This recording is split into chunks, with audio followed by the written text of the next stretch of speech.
Kabataan, ang kinabukasan ay hindi regalo. Ito ay responsibilidad natin. Hindi sapat ang magreklamo. Kailangan nating kumilos.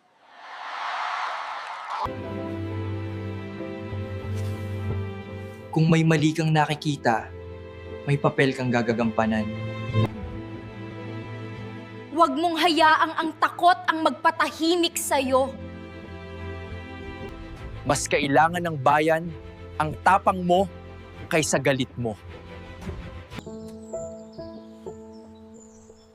Hindi mo kailangang maging sikat para maging makabuluhan. Simulan natin sa sarili natin ang pagbabagong hinihintay natin. Huwag tayong manahimik! Maging pag-asa tayo. Shine!